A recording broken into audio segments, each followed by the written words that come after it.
Viva, pelo Espírito do Emmanuel, psicografia franciscana do Xavier, que nos diz sobre o Pai Nosso. Todos nós conhecemos, né? A única oração que está com Jesus. Pai Nosso, Jesus. Pai Nosso, Jesus, está em Mateus, capítulo 6, versículo 9.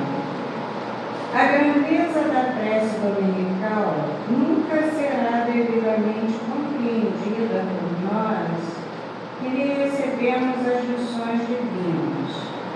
Cada palavra, dentro dela, tem a fulguração de sublime luz. De início, o Mestre Divino lança-lhe os fundamentos em Deus, ensinando que o Supremo Doador da vida deve constituir, para nós todos, o princípio e a finalidade de nossas tarefas. É necessário começar e continuar em Deus, associando nossos impulsos ao plano divino, a fim de que nosso trabalho não se perca no movimento ruidoso ou inútil. O Espírito Universal do Pai há de presidir-nos com mais humilde esforço na ação de pensar e falar, ensinar e fazer. Em seguida, com um simples pronome possessivo, o Mestre exalta a comunidade. Depois de Deus, a humanidade será o tema fundamental de nossas vidas. Compreenderemos as necessidades e as aflições, os males e as lutas de todos os que nos cercam, ou estaremos segregados no egoísmo primitivista.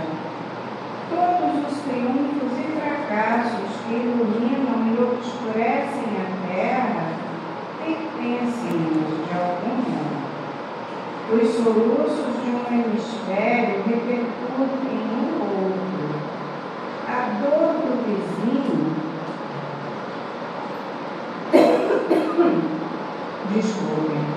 A dor do vizinho é uma advertência para a nossa casa. O erro de um irmão, examinado nos fundamentos, é igualmente nosso, porque somos componentes imperfeitos de uma sociedade menos perfeita, gerando causas perigosas e, por isso, tragédias e falhas dos outros afetam-nos por dentro. Quando entendemos semelhante realidade, o império do eu passa a incorporar-se por célula bendita à vida santificante. Sem amor a Deus e à humanidade, não estamos suficientemente seguros na oração. Pai Nosso, disse Jesus para começar, Pai do Universo, nosso mundo. Sem nos associarmos aos propósitos do Pai, na pequenina tarefa que nos foi permitido executar, nossa prece será muitas vezes simples repetição do eu quero, invariavelmente cheio de desejos, mas quase sempre vazio de sensatez e de amor.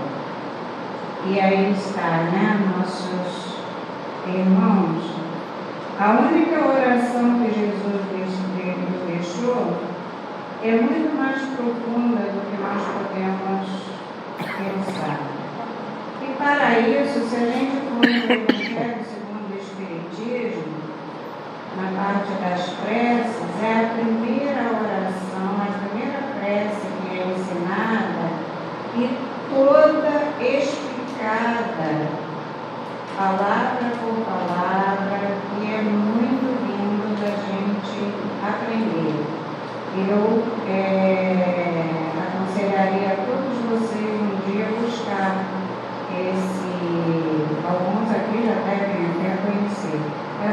explicações para entender essa oração.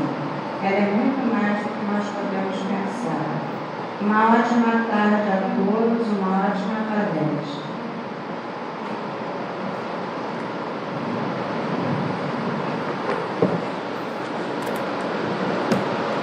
Pai de infinita bondade,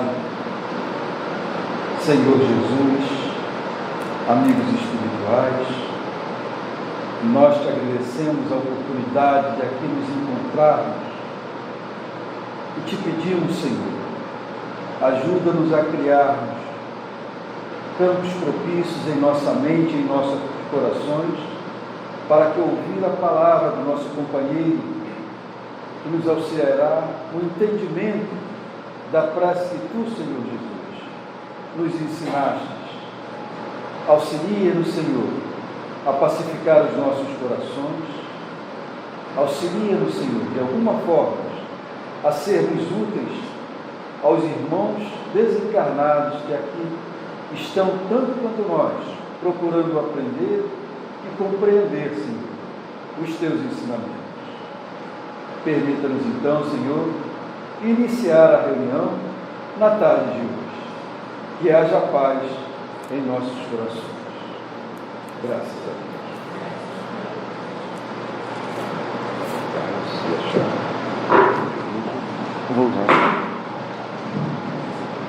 Boa tarde, meus irmãos. Boa tarde. Nós vamos analisar um pouco essa mensagem que a gente acabou de ouvir de Emmanuel no livro Fonte Viva, em que ele vai falar para nós do Pai Nosso, da prece que Jesus ensinou. E é importante nós termos em mente que Jesus traz para nós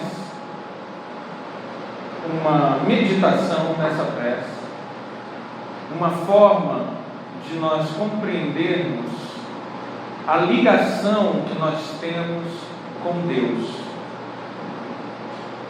A compreensão que se tinha da divindade até esse momento era uma compreensão severa, de um pai severo, de um pai que era juiz e carrasco, de um pai em que as pessoas deveriam temer, ter medo, eram intimidados, um pai que se pensava e dizimava cidades. Jesus traz uma outra visão, a visão de pai. Essa visão é nova. Essa visão, ela é totalmente diferente do que até então se pensava. E é um pai que acolhe. Jesus explica. Ele não falou só naquela hora. Quando ele falou aquilo, ele já tinha explicado. E ele explica quem é o pai na parábola do filho pródigo. O filho pede a herança que lhe cabe e sai no mundo. Quando ele cai, quando ele está entre os porcos, comendo o resto da comida dos porcos, ele lembra que tem um pai. E ele retorna. O que o pai faz? O acolhe. O filho que ficou reclama, resmunga. Eu que sempre estive ao seu lado, o senhor não faz festa. Mas esse que sumiu e voltou, o senhor faz festa. Essa pequena história quer falar da presença de Deus na nossa vida, como Pai que acolhe. Deus sabe quem somos nós. Ele conhece os seus filhos, Ele conhece nossas imperfeições, carências, nossa personalidade. Ele nunca vira as costas para nós. A sensação, muitas vezes, que nós temos de abandono é fruto do nosso egoísmo e do nosso orgulho. É isso que nos separa do Pai: o egoísmo e o orgulho. Basta acionar o sentimento de filiação a Deus, que nós sentiremos a presença dele ali, invariável. A causa primária de tudo que existe nos ama, mesmo nós sendo o que somos. O nosso problema é que nós, muitas vezes, pensamos que não merecemos o amor de Deus. É comum companheiros, quando desencarnam, ao verem as maravilhas do mundo espiritual, do local para onde estão indo, um local belíssimo, é comum os companheiros dizerem assim: meu Deus, eu não mereço. A alegria daqueles locais maravilhosos mexe conosco, que ainda sabemos que somos muito imperfeitos. Mas quem disse que a herança do Pai depende da nossa inferioridade? O amor de Deus está sempre aberto a nós. Nós é que escolhemos a complicação. Emmanuel, nessa mensagem, vai falar de uma questão muito importante. Vocês amam a Deus? É uma pergunta, gente. Vocês podem responder. Vocês amam a Deus? Dificilmente alguém numa palestra espírita vai dizer assim: sei lá, sei. Todo mundo vai dizer: não, eu amo a Deus. Mas vocês já pararam para pensar que vocês não veem a Deus?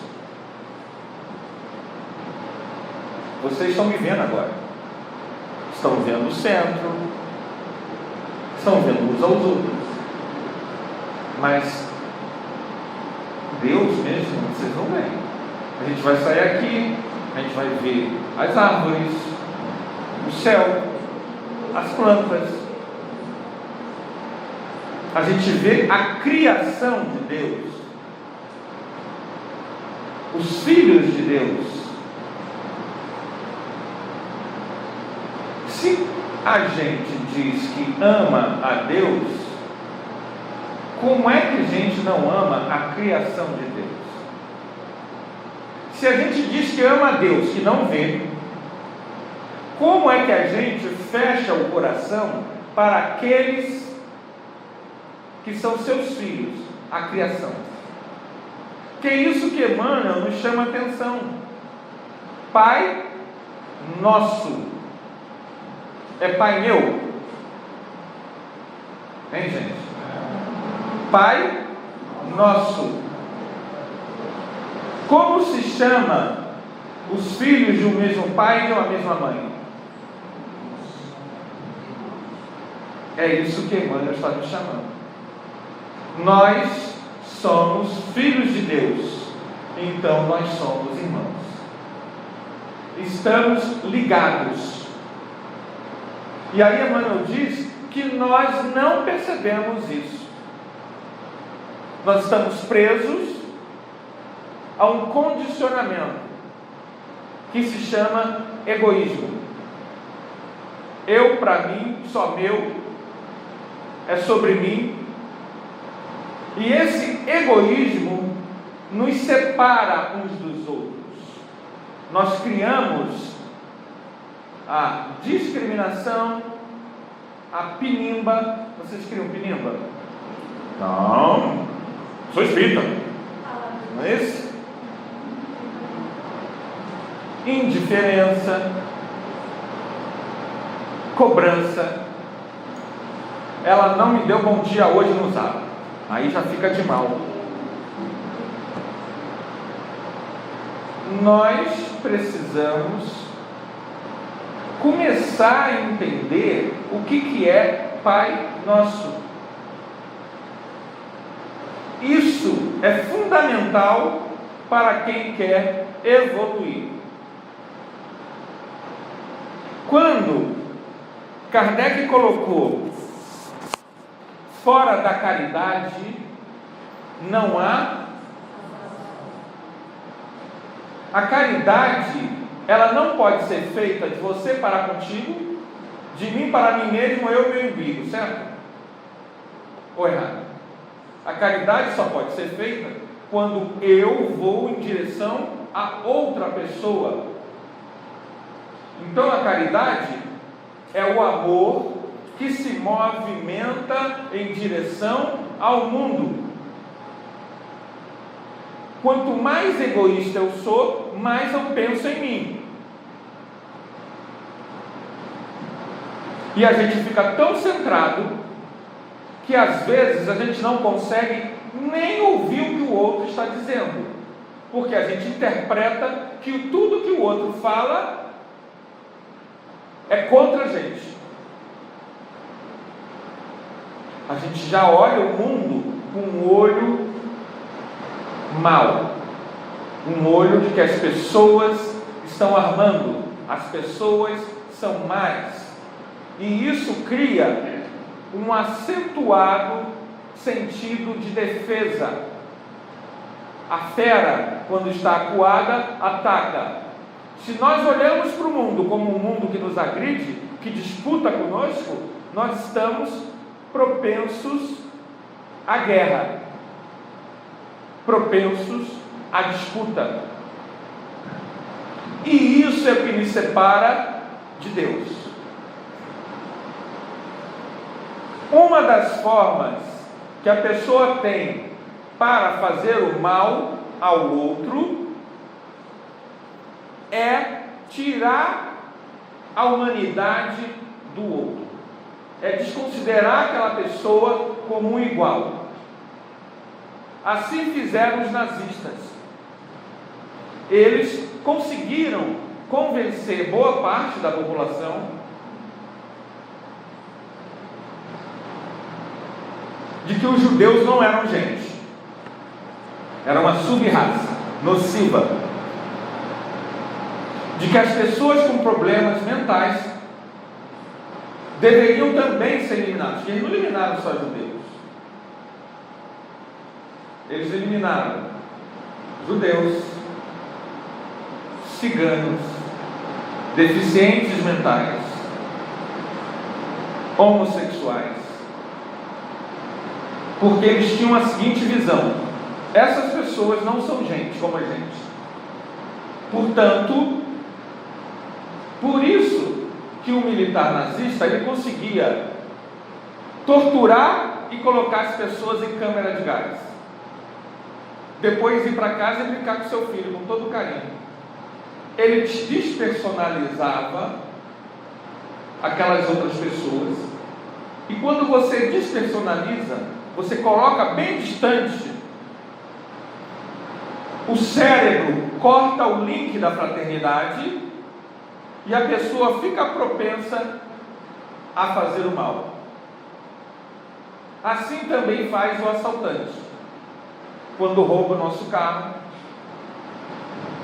e muitas vezes até atira na gente. Ele, de alguma forma, na cabeça dele, criou que aquela pessoa ali não é gente para ele, aquilo ali não é nada. E aí, isso é a separação.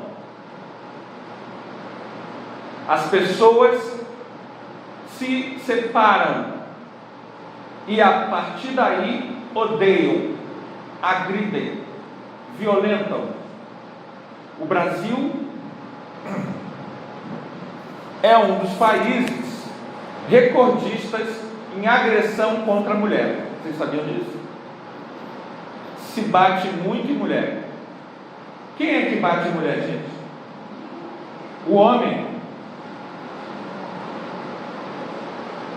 A agressão à mulher é uma agressão a Deus. Porque quando você agride alguém, você está agredindo a criação de Deus. Então nós falamos assim: você ama a Deus? Ama. Mas bate em sua mulher? Há uma separação. Porque Deus não faz acepção das pessoas. Teve uns jovens em Brasília que incendiaram um índio, lembra? Quando foram arguídos, eles disseram que não sabia que era um índio, pensava que era um mendigo.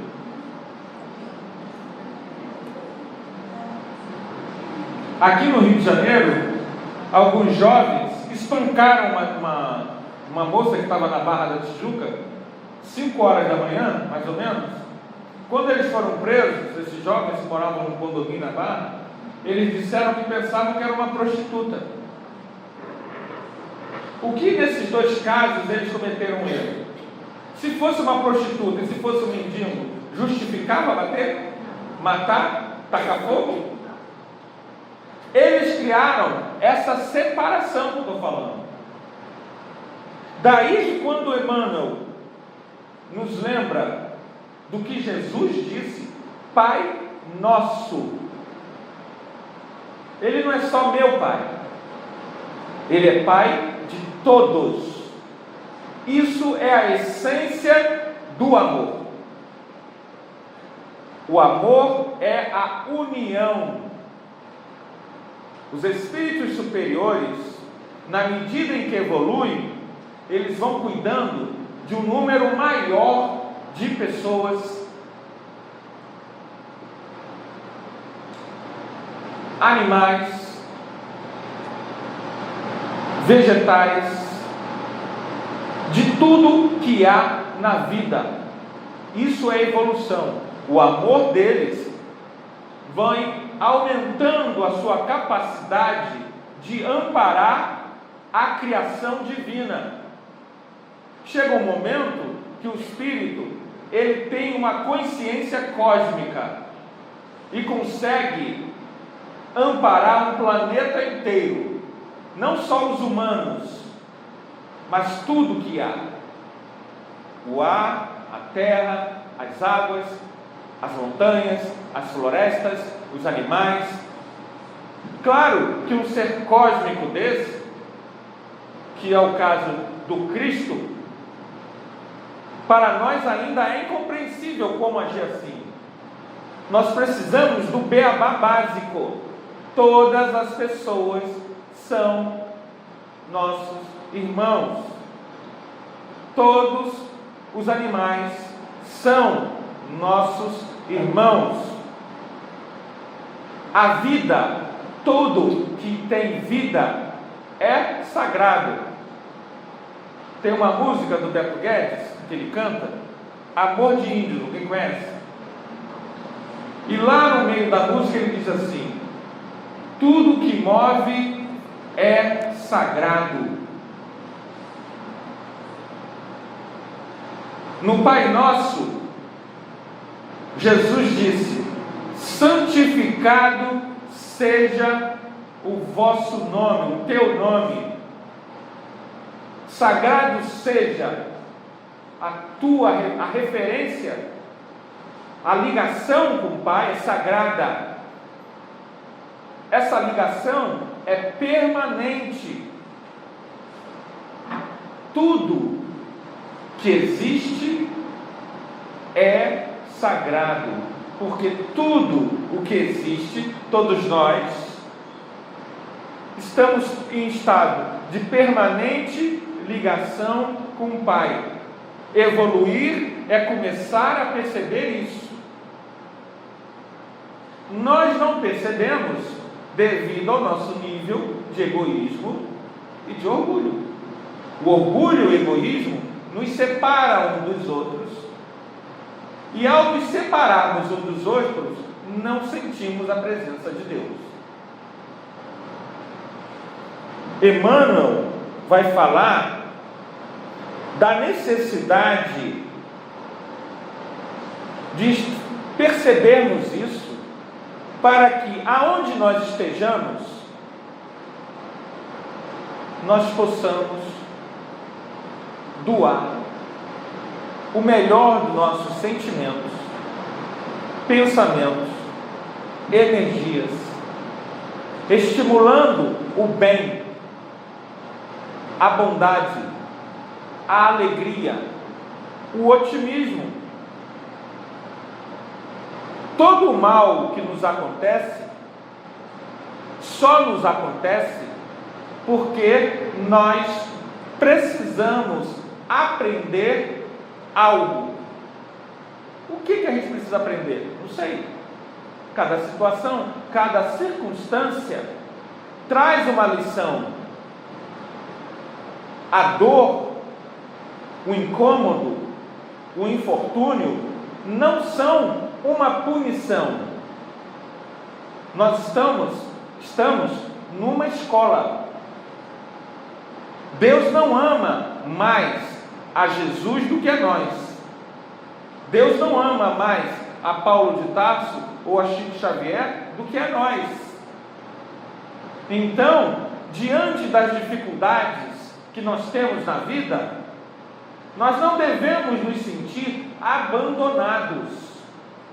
Nós devemos, como aquele filho da parábola do filho pródigo, ter a humildade de nos desarmar do orgulho e ir em direção ao Pai. Se fizermos isso, o que acontece? Ele nos recebe de braços abertos, porque Ele nos ama e em momento algum Ele nos julgou, porque Ele sabe que esse movimento de separação e de retorno faz parte do aprendizado e do crescimento de cada um de nós. Por isso, a chave para o retorno em direção ao Pai está no pão nosso de cada dia que nos dá hoje. Por que Jesus falou isso? Há um simbolismo nessa palavra. Pão ali não é comida. Não é comida. Quando Jesus ensinou essa prece, ele já tinha ensinado várias outras coisas. Em alguns momentos do Evangelho, ele falou do pão. Pão é alimento espiritual. É a sabedoria que te esclarece. O pão é conhecimento. O conhecimento que, ao te esclarecer, te alimenta. A doutrina espírita traz um conjunto de conhecimentos que, se quisermos, porque isso não é obrigatório, você usa se quiser para a sua vida, abre a tua mente para te dar o alimento espiritual de que tanto carecemos. Nossa felicidade não está no emprego de 20 mil reais. Vocês querem um emprego de 20 mil reais? Vocês podem até querer, é um desejo, corre atrás. Mas a felicidade não está ali. Há pessoas que ganham 20, 30, 50, 1 milhão, 5 milhões, e são pessoas com a alma perdida, vazias. Então, ter não é suficiente. A felicidade também não está no outro. Há pessoas que, quando o marido ou a mulher morre, eles morrem por dentro. E aí, passa 1 ano, 2 anos, o que acontece? A pessoa morre também. A pessoa não se queixa, a pessoa simplesmente vai se anulando, definhando. Há pessoas que diante da separação, elas entram numa angústia, têm problemas de doenças autoimunes e começa a ter problemas respiratórios, cardíacos, uma série de problemas de saúde, que é ela se autoagredindo ou se punindo e se anulando para a vida, como se outra pessoa pudesse ser a solução dos nossos problemas emocionais. Não é. Bens materiais não é. Pessoas não é a solução. A solução está em conhecer o pão da vida, que nos dá cada dia, se nós quisermos, que é usar o conhecimento espiritual. O que é conhecimento espiritual? Fora da caridade não há salvação. Quando eu abro meu coração, quando eu expando a minha consciência, quando eu vejo na dor do outro uma vontade de ajudar, de amparar, quando eu não sou indiferente à vida e ao sofrimento alheio, minhas carências emocionais vão diminuindo, até desaparecerem. Nós precisamos entender que a oração do Pai Nosso não foi pronunciada à toa. Ela é um caminho para que nós retornemos ao Pai. Venha a nós o vosso reino. Jesus também falou de que reino é esse.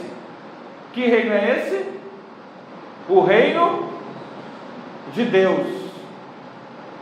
O reino de Deus não está ali ou acolá. O reino de Deus está onde? Dentro de nós. Mas Ele está pedindo para que esse reino venha.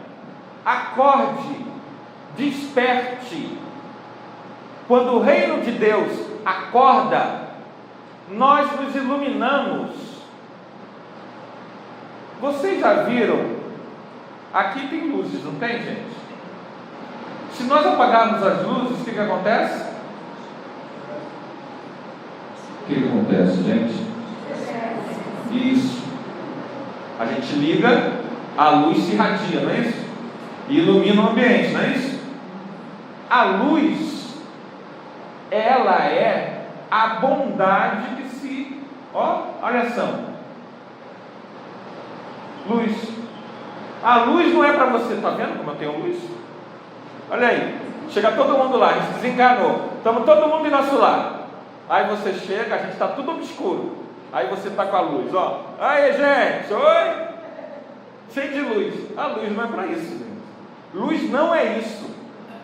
Luz é irradiar bondade, irradiar caridade, amizade. Quando você faz isso, aí o menino está jogando bola. Aí você, eu não gosto desse menino. Eu acho esse menino como é que é o nome? Arrogante, agressivo. Estou lá jogando bola. E você está vendo lá The Voice. E a bola bate no teu portão. Aí tu grita. De repente a bola cai lá dentro. Aí você pega o facão e joga a bola. Cortada. Na segunda-feira, você vai dar passe na casa espírita. Aí quem está lá para tomar passe? A avó do menino. Isso aconteceu na nossa casa. Aí eu estou andando lá perto do centro, aí a avó do menino me para na rua. Eu não fui tomar passe, não vou tomar mais passe lá, porque está lá. E aí? Vocês moram perto do centro, né? A gente sabe como Cacá, como sabe das coisas, né? Aqui vocês moram aqui perto? Eu entendi aquilo como uma lição de vida. Não adianta eu vir dar passe na casa espírita se eu estou cortando a bola do meu vizinho. Cadê a minha bondade? O que eu estou irradiando? E vejam bem, trabalhador espírita que corta a bola do vizinho, aquela senhora disse, sabe o que ela disse? Que nunca mais pisaria no centro. Ela associou a conduta do trabalhador à instituição, à doutrina espírita.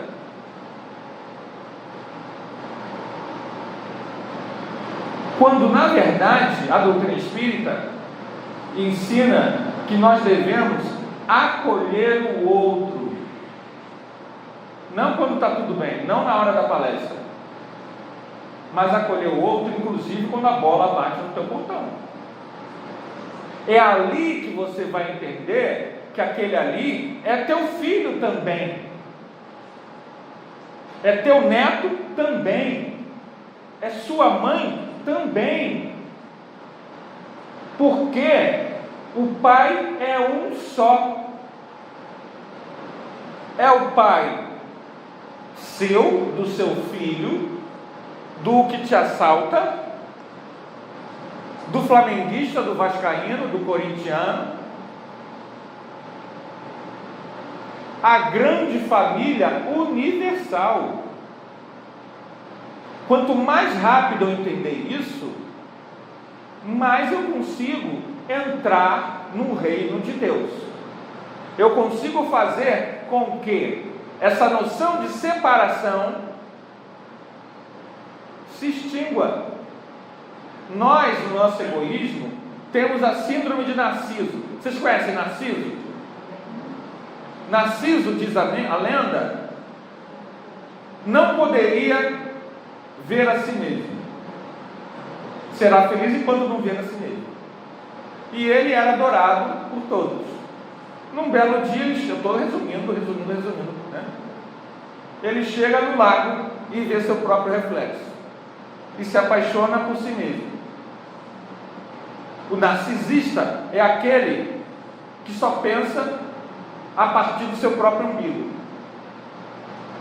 Ele morre afogado. O narciso não tem caminho para a felicidade. O narcisismo, ele é o caminho da neurose, do toque, da necessidade de querer controlar o outro, a vida, o mundo. Por isso, antipatizamos. Antipatizar é uma forma egoísta de dizer: não gosto de você porque você não é espelho. E por isso que nós queremos impor aos outros uma conduta.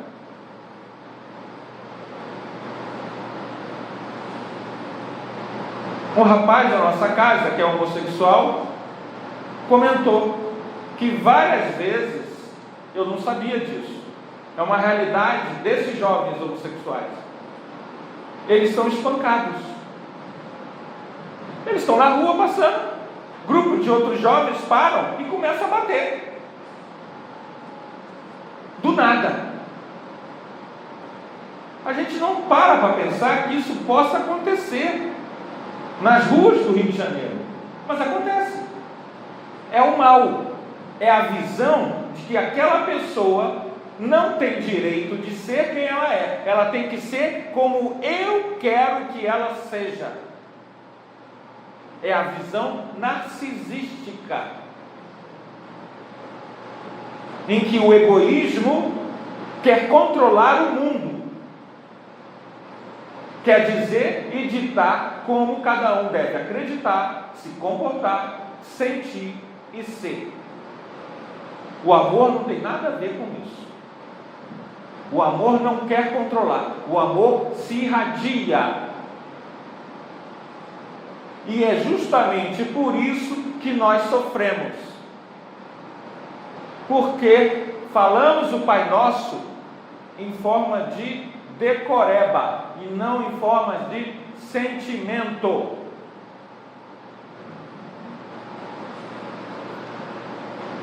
Emmanuel diz: todos os triunfos e fracassos que iluminam e obscurecem a terra nos pertencem de algum modo.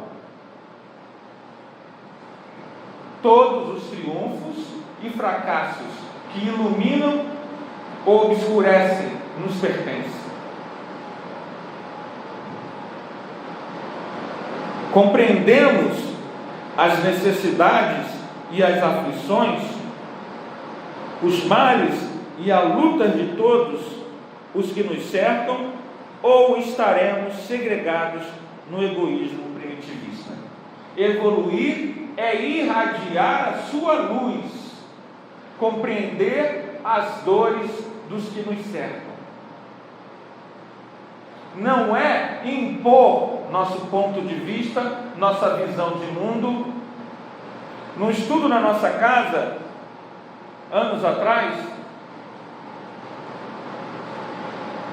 uma senhora chegou e falou: eu sou espírita, meu marido é um bandista, já falei para ele, agora ele tem que ser espírita, senão o casamento, acaba, eu sou dessas. Ela falando. Eu falei: minha irmã, você está cometendo um grave erro. A doutrina espírita não impõe a ninguém o seu credo. Ela quer que a pessoa, aquele que entendeu e conheceu o espírita, transborde de amor a todos, como eles são. Essa necessidade de controle do marido não tem nada a ver com o conhecimento espírita. O conhecimento espírita quer usar esse conhecimento todo para simplesmente nos ensinar a amar, a não cortar a bola do menino, a não bater boca com o menino na rua, a não bater na vizinha, a não falar mal da filha da vizinha. É simples, é desejar a felicidade de todos. A tua sobrinha não está disputando com teu filho.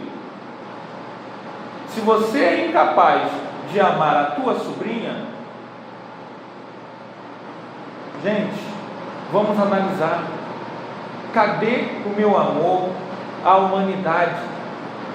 Se você é incapaz de perdoar o seu pai, a sua mãe, mas eu sou assim, ele é assim por causa de mamãe. A culpa não. Sua mãe já desencarnou tem o quê? 50 anos? E você ainda fala que a culpa é da sua mãe. Isso é uma forma de dizer: eu não perdoo a minha mãe, meu pai, meu vizinho. E aí a gente corre para o centro para tomar passe, com um monte de cargas emocionais, nos prendendo, nos chumbando às vibrações mais pesadas, que nós atraímos devido ao nosso orgulho e nosso egoísmo. Percebem como é todo um ciclo? Sofremos porque somos egoístas. Queremos uma solução rápida no passe, mas não queremos nos abrir à fraternidade universal, a sentir o outro não como inimigo, mas como alguém que nós devemos estar sempre disponíveis a a ajudar.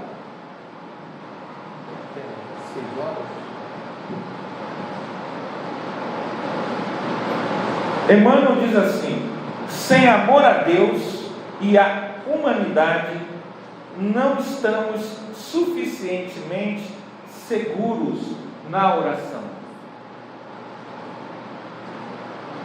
A oração é sintonia. Eu preciso abrir minha alma para o amor. Nós temos um corpo físico, não temos? Hein, gente? Temos um perispírito, não temos? O perispírito, quando eu tenho sintonia, ele se expande. É essa expansão do sentimento de amor que eleva minhas preces aos mais altos planos. Se eu estou preso no egoísmo, minhas preces ficam presas no meu próprio umbigo. A assistência espiritual, nos livros de André Luiz, por exemplo, vocês vão perceber, por exemplo, no livro Entre a Terra e o Céu, e no livro de Manuel Filomeno, Nas Fronteiras da Loucura, esses dois livros começam com pedido de prece. E o Entre a Terra e o Céu é interessante, que a partir da prece da menina, André Luiz vai falar, o instrutor vai falar sobre a prece, a importância da prece, a diferença de prece e invocação, e todo o livro vai trabalhar aquele grupo familiar, aquele grupo espiritual, aquela família espiritual, a partir daquela prece da menina, que foi atendida pelos mentores. E uma série de soluções serão encontradas, porque a espiritualidade estará assistindo aquele grupo. Narra, agora esqueci o nome da nossa irmã, ela escreveu um livro sobre o Chico Xavier, 2 livros. Ela é presidente do Centro Espírita União, lá em São Paulo, uma grande casa espírita. Esse Centro Espírita teve esse nome através do Dr. Bezerra, pelo Chico. Então o Chico é sempre lá em São Paulo, na casa dela. E ela disse que num dia que o Chico estava lá, ela pediu para o marido para eles irem em um certo lugar em São Paulo. Então pegou, foi o Chico, ela e o marido. O Chico, vocês conhecem São Paulo? Alguém aqui? As ruas? Nem o Chico. Você conhece? Não, digamos, mas a maioria aqui não conhece, né? Não somos de lá. Eu me lembro que semana passada eu me perdi em Jacarepaguá, para chegar no centro José o Carpinteiro. O meu GPS não entrava e eu fiquei rodando e não achei. O Chico foi guiando, ele não conhecia, nem ele sabia onde estava. O Chico, entra nessa rua, segue adiante, pega aqui, sobe esse viaduto, vai para cá, vai para lá.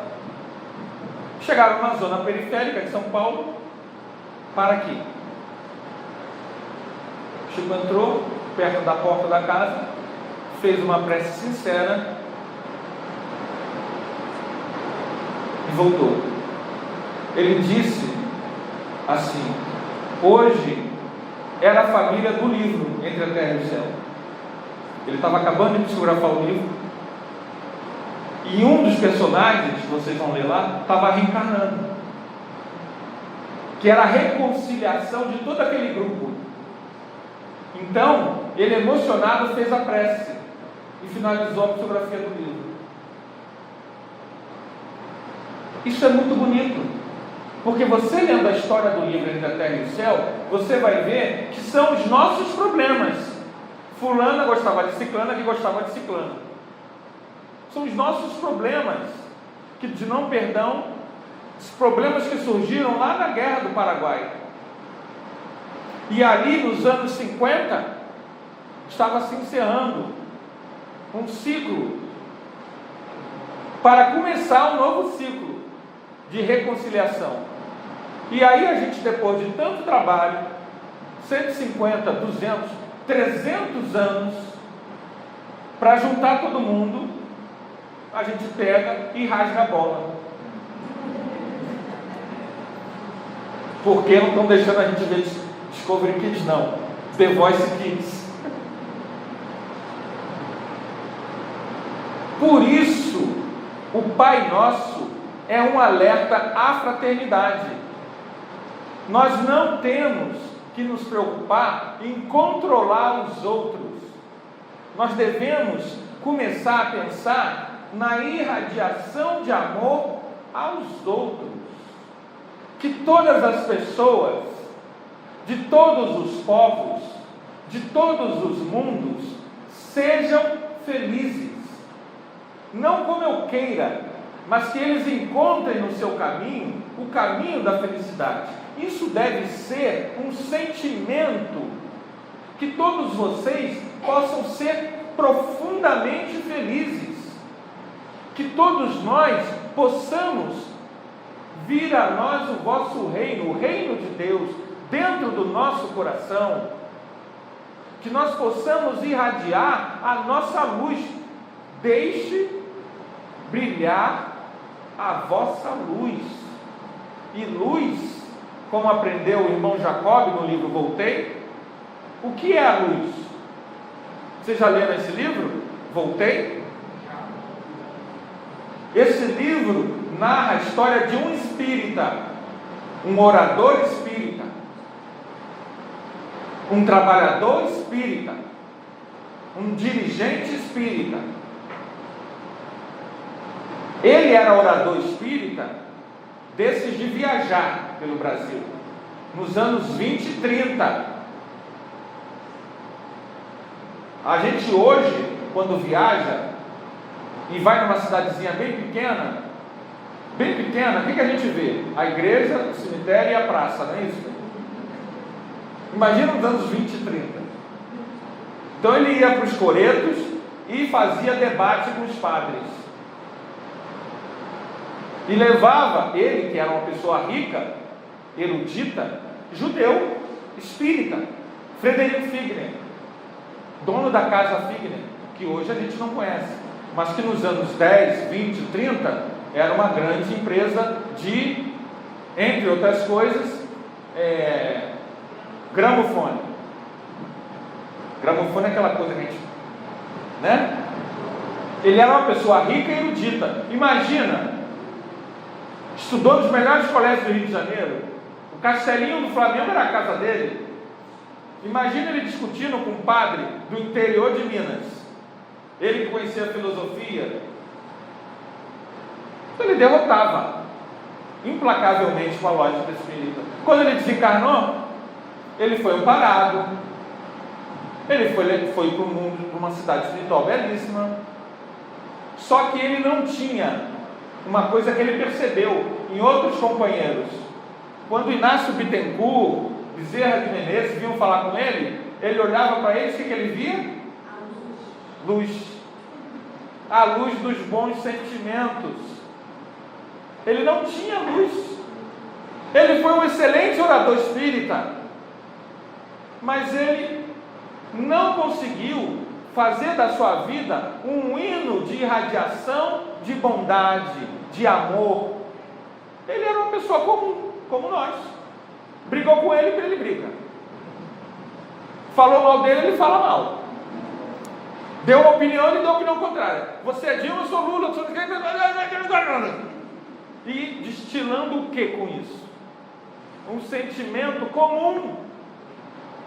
Ele não buscou a transcendência, ele não descobriu o reino de Deus. Eu não escreveria um livro desse. Eu chegar lá, estou sem luz, fico quieto, não vou me expor para vocês aqui. Ele se expôs. E lá no final do livro, Bittencourt Sampaio, a gente conhece a hierarquia espiritual de Bittencourt Sampaio, que foi um espírita do século XIX, que ele conheceu. E Bittencourt Sampaio aparece no livro como uma estrela de luz. Ele pertence a um plano diferenciado. Olha como nós muitas vezes estamos próximos de verdadeiros anjos e não percebemos. E quando ele se materializa, Bittencourt Sampaio, eles recuam. A cerimônia era em homenagem a ele, e ele recua, porque diante da luz, e ele fica entre outros companheiros espíritas também, como ele, sem luz. E aí ele começa a ver, deixa eu entrar, um monte daqueles padres desencarnados que o odiavam, e eles destilavam uma aura escura de raiva, de ódio. E ele pela primeira vez olhou para aqueles padres não mais como adversários, mas ele teve compaixão, porque ele conheceu aquelas pessoas quando encarnadas e estava vendo a miséria moral que eles estavam. Ele já não estava ali competindo, fazendo da religião uma competição. Ele teve compaixão sincera, de dentro do coração dele. O que aconteceu? A luz dele saiu e se irradiou e foi em direção aos padres e aos obsessores que ele doutrinava e que viviam zombando dele quando ele chegou lá sem luz. Que a gente doutrina, né, na reunião mediúnica, não é isso? Muitos desses obsessores, quando viram: Jacó, você falava tanto de luz, cadê a tua luz?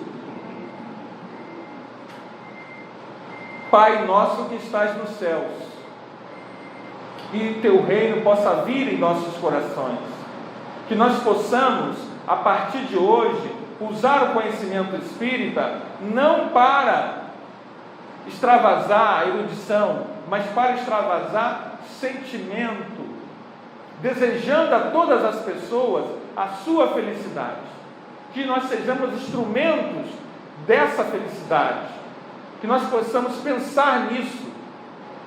Que Jesus nos abençoe e obrigado pela atenção de vocês, tá bom, gente? Então vamos fazer nossa prece. Ó Pai, Pai de todos nós, que estais aqui nesse instante, permita que nossos corações se abram, Senhor, para que sintamos a Tua presença no meio de nós, para que essas mágoas, medos, aflições, ansiedades se dissipem, Senhor, ao toque da Tua presença em nossas almas. Ó Pai, diante da Tua misericórdia suplicamos saúde para nossas vidas, luz para nosso entendimento, força para nosso movimento em direção ao amor. Permita que os Espíritos Consoladores, Senhor, preencham este ambiente com a paz, com a luz e com a fraternidade. Alimenta-nos, Senhor, com essas forças divinas que caem sobre nós. Que nossas mentes, nosso inconsciente, nossa alma, Senhor, acolha a Tua bênção nesse instante em nossos espíritos. Permita, ó Pai, que neste dia nós possamos fazer o melhor dia de nossas vidas, o dia em que tivemos dentro de nós, e que nós possamos irradiar a alegria do Teu reino a todas as outras pessoas. Que assim seja.